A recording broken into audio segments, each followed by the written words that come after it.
Rahim. Assalamu alaikum students. How are you all? I hope you are all fine and safe. As you know, due to COVID, all the schools are closed. So to cover our syllabus, we are going to start online lectures.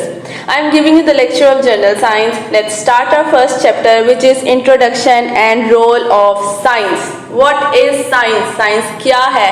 Science आपकी environment है, ठीक है। आपके environment में जितनी चीज़ें हो रही हैं वो सब साइंस में आ जाती हैं। अगर हम स्टडी करें, आप जनरल साइंस बोलते हो, लेकिन अगर आप इसको आगे फर्दर डिवाइड करो, ये बहुत सारी ब्रांचेस में डिवाइड हो जाता है। बेसिकली जो आप मेजर 3 पढ़ते हो, बायो, केमिस्ट्री, फिजिक्स में आ जाता है, ठीक है।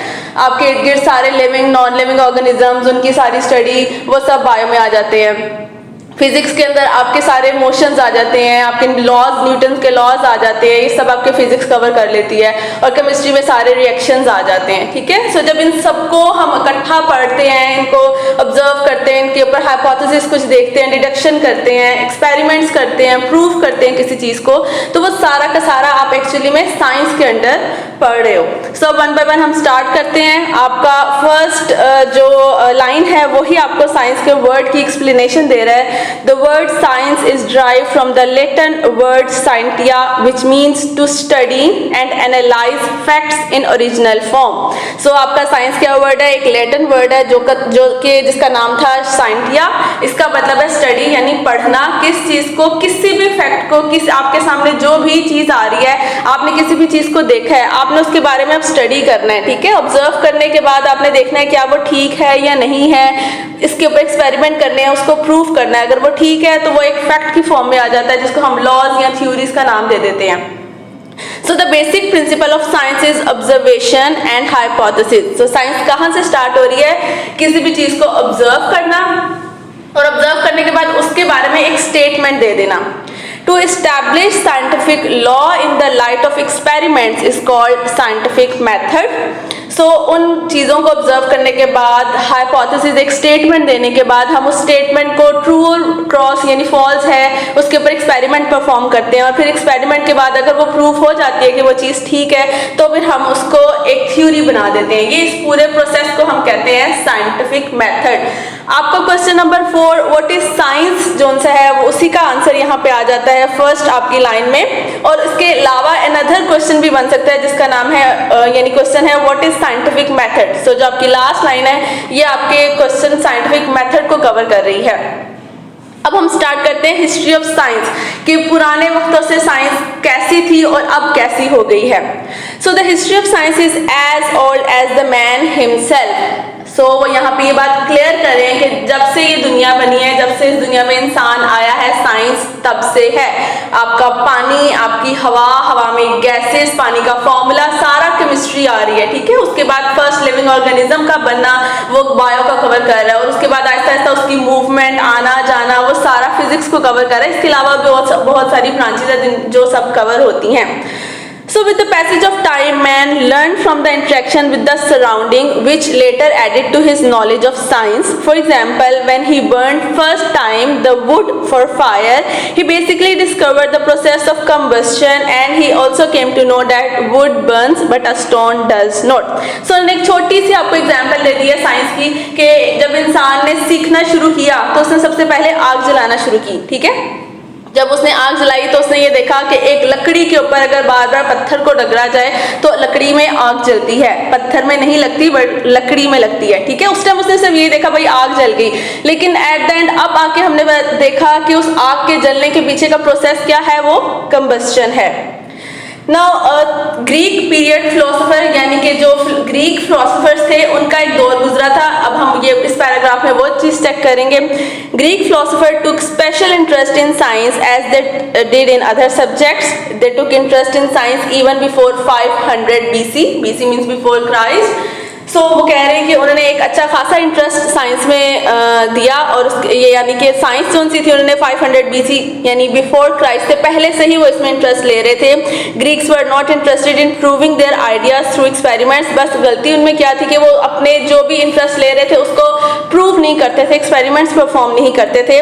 They had a firm believe that life is based on air, water, earth and fire, and these 4 elements make different things which when combined in different proportions.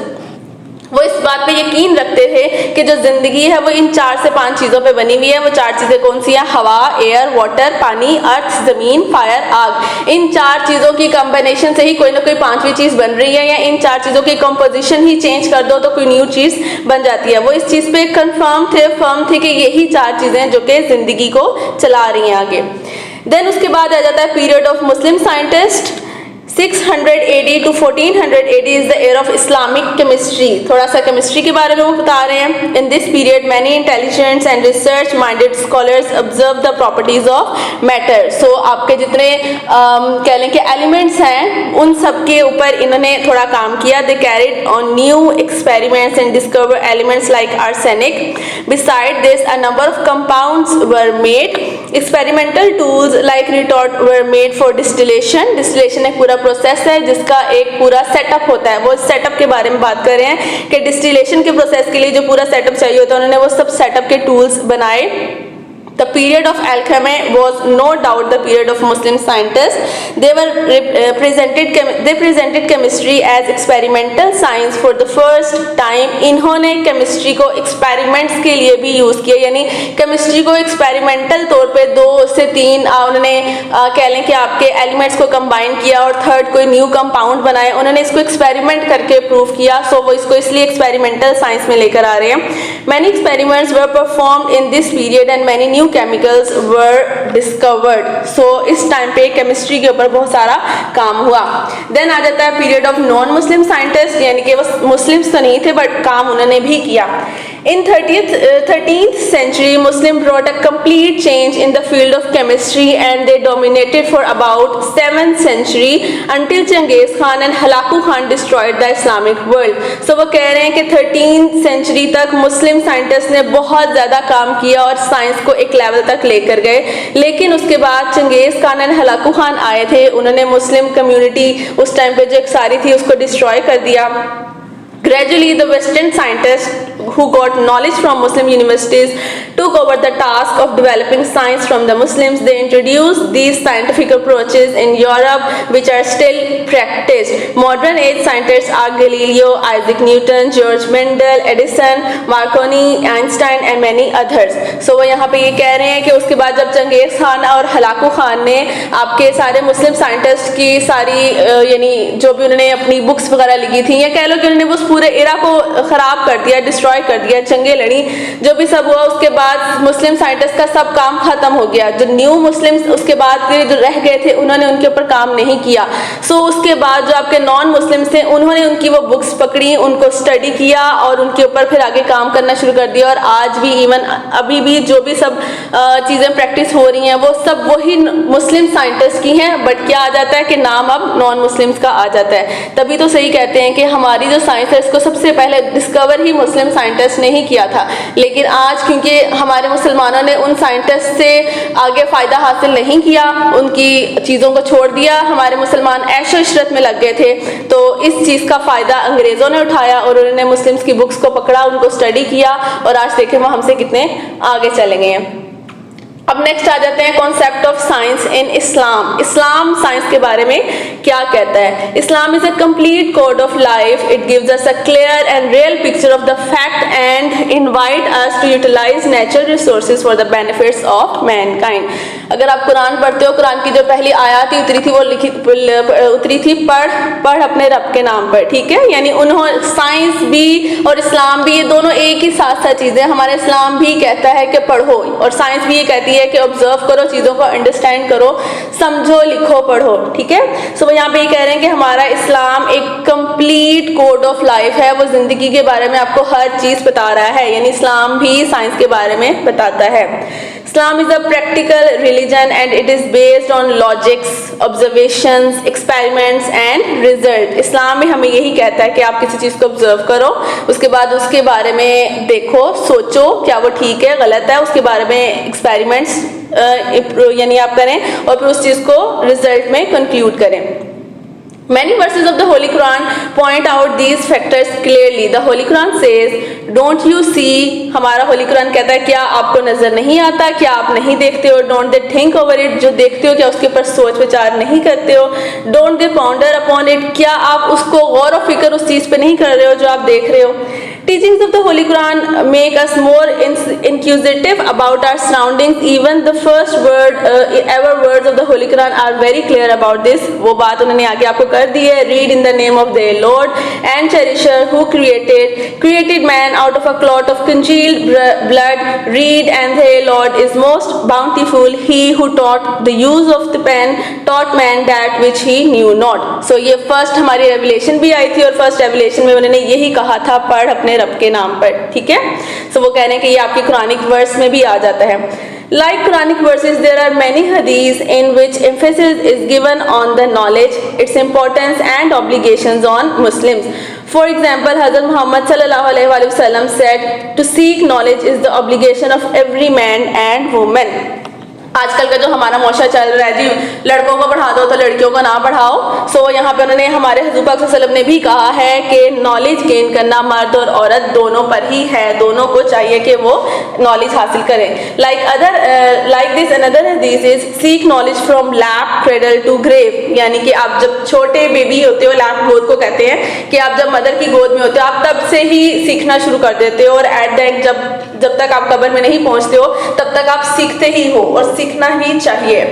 Allah says, and of everything we have created pairs that ye may receive instructions. अल्लाह ताला ने कहा मैंने जोड़ों में हर चीज भेजी है. ठीक है, ताकि आप लोग एक दूसरे से instructions low. We are observing pairs in human beings and other living creatures. However, scientists tell that Allah has made everything in pair, including smallest insect to the biggest creature of the sea. Only male and female reproduce offsprings of animals and plants. देखो इस्लाम ने बहुत पहले कह दिया और अब science भी इस चीज़ को मानती है कि हर चीज़ जोड़े में है. यानी एक मेल है तो दूसरा फीमेल है. सबसे छोटे से छोटा कीड़ा और सबसे बड़े से बड़ा आप कह लो बीस्ट ले लो, कोई भी क्रिएचर ले लो, वो सब मेल फीमेल यानी पेयर की फॉर्म में है. और साइंस इस चीज़ को प्रूव करती है कि अगर मेल फीमेल होगा तो ही जनरेशन आगे चलेगी, अदरवाइज नहीं चलती. If the human being ponder on these things, they can understand God's power and oneness for further guidance. अगर इंसान इन सब चीज़ों पे गौर व फिक्र करे तो वो अल्लाह ताला की वहदानियत को, अल्लाह ताला की ताकत को, इन सब चीज़ों को मानने से इनकार नहीं कर सकता. Allah says, if the ocean were ink, there with no to write out the words of my Lord, sooner would the oceans be exhausted than would the words of my Lord, even if we added another ocean like it for its head.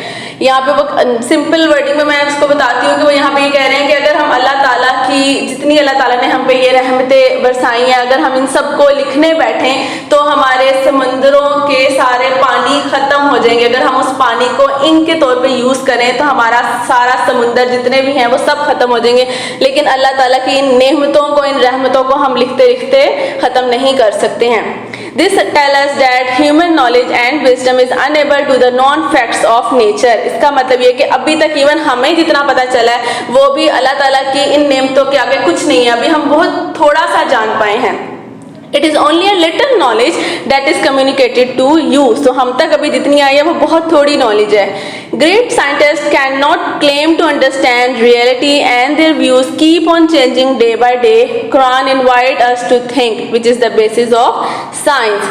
और जो scientist हैं और जो great scientist है वो हर चीज़ को बहुत deeply check करते हैं और इवन वो खुद भी उन्होंने जो एक पहले रिकमेंडेशन दी होती है वो अपनी उसी रिकमेंडेशन को अगली दफ़ा में जब उसी सेम चीज़ के ऊपर एक्सपेरिमेंट करेंगे तो ज़्यादा अच्छे से प्रूफ करके बताएंगे और उसमें चेंज कर लेंगे. ठीक है. और कुरान में हमें यही कहता है पढ़ो, बार बार पढ़ो. आप कुरान की एक सूरत को पढ़ते हो आपको कुछ और मतलब समझ में आता है, उसके बाद दोबारा उसी सूरत को सेम दोबारा पढ़ोगे तो आपको उसका और ज़्यादा अच्छा मतलब समझ में आएगा. इसी तरह बार बार जितना ज़्यादा पढ़ोगे उतना ज़्यादा ही आप समझोगे चीज़ों को. ठीक है.